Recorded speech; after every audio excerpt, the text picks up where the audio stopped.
किसी ने यह नहीं देखा है कि आखिर जीवन में लिखा क्या है। ये सब वृद्धजन, चाहे जीवन हो, चाहे रघु हो, चाहे सुमंत्रा बाई हो, वास्तव में ये अपने जीवन से सताए हुए ही हैं। तभी तो अपने नाती पोतों और बेटों बेटियों का प्यार छोड़कर सरकारी वृद्धाश्रम में रह रहे हैं।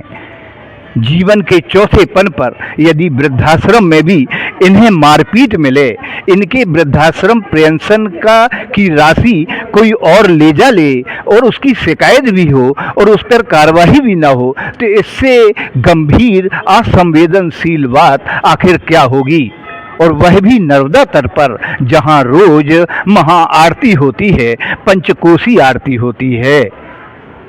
अब हमारे साथ मौजूद हैं इसी वृद्धाश्रम के जीवन नंदा। हम आपको सीधे उनसे रूबरू कराते हैं कि आखिर जीवन के अंतिम पड़ाव पर वो इस वृद्धाश्रम में महसूस क्या कर रहे हैं। भाई जीवन, आखिर आपके साथ हुआ क्या है, बताइए। सर, मेरे साथ ये हुआ कि वृद्धा पेंशन से 300 रुपये निकाल सबसे लेती थी, मेरे से भी ली है। और हर काम में तकलीफ़, खाने पीने में कहीं मिर्ची नहीं तो कहीं जीरा नहीं तो कहीं गरम मसाला नहीं, बड़ी मुश्किल से हम लोग जी रहे हैं सर। विटामिन खाना मिलता भी नहीं है और हमेशा टेंशन मनाती है, टोन बोलने का ख़राब है। इसलिए मेरा कहना है, हम लोग सबका कहना है कि इसको यहाँ से हटाया जाए। सीधा आरोप व्यवस्थापक पर है। व्यवस्थापक वह भी महिला सामाजिक कल्याण विभाग की, उस पर सीधा आरोप है कि वह इन वृद्धों की पेंशन से राशि ले लेती है। हमारे साथ एक और वृद्धजन मौजूद हैं जो पिछले 5 सालों से इस वृद्धाश्रम में हैं। उनके साथ क्या हुआ, जरा उनकी जुबानी ही सुन लीजिए। आपके साथ क्या हुआ था? आपके साथ क्या हुआ, बताइए। मेरे साथ तो जो हुआ साहब, मैं आया तो मैं शुरू में आया था, मैं आया तो लेकर तुम 200 रुपया यहाँ से लेकर ले ली। कुछ करने के बाद वो कहने लगी तुम्हारी पेंशन बनवा दूँगी, 300 रुपये होगा भाई। उसके भी वो भी नहीं बनवाई, मैं बोला नहीं बना तो 10 रुपये है ना ले गई। एक कोटा के अंदर 2-3 देकर मेरे को मारी। उसने क्या करी? मारी मेरे को यहाँ। सीधा आरोप व्यवस्थापक पर है, वह भी महिला व्यवस्थापक पर, कि यदि पेंशन की राशि पे इन वृद्धों ने यदि उनसे डिमांड की कि उनकी राशि वापस कर दें, तो न केवल उन्हें घसीटा गया बल्कि बेंत से मारा गया, ऐसा इनका आरोप है। हमारे साथ महिला भी है, सुमंत्रा बाई हैं। सुमंत्रा बाई, आपके साथ कैसा व्यवहार है आपकी व्यवस्थापक का, बताइए।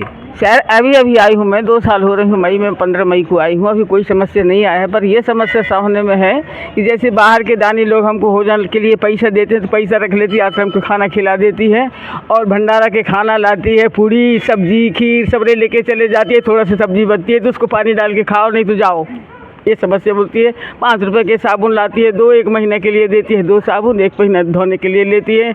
कुछ बोलते हैं तो झगड़ा रहता, उसके रिश्तेदार आएंगे, उसके सहेली आएंगे, दोस्त भाई आएंगे, चौकीदार आएंगे, वो संडास बाथरूम करेंगे, सोएंगे खाएंगे। और हमारे वाले कोई अगर आएंगे तो उनको बोलती कि मेरे बिना परमिशन के अंदर कोई नहीं आ सकता, तो किसी से मिलने देती न जुलने देती। समस्या ये है, अगर बोलो तो झगड़ा है। मेरे को बोलती बदतमीजी बात करती है, मैं ताला लगा दूँगी, संडास बाथरूम में नहीं जाने दूँगा, बस।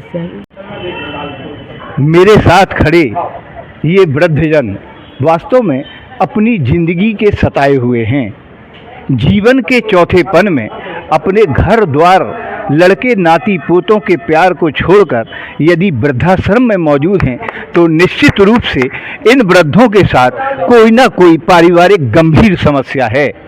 लेकिन यह समस्या तो और गंभीर उस समय पर हो जाती है जब रेड क्रॉस और सामाजिक कल्याण विभाग के द्वारा संचालित इस वृद्धाश्रम में न केवल इनके पैसे छीन लिए जाते हैं बल्कि इनके साथ मारपीट भी की जाती है।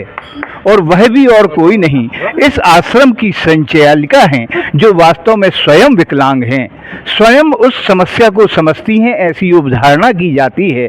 लेकिन जब इनकी सच्चाई सुनो तो ऐसा लगता है कि नर्मदा के तट माहिष्मती घाट पर आखिर क्या हो रहा है।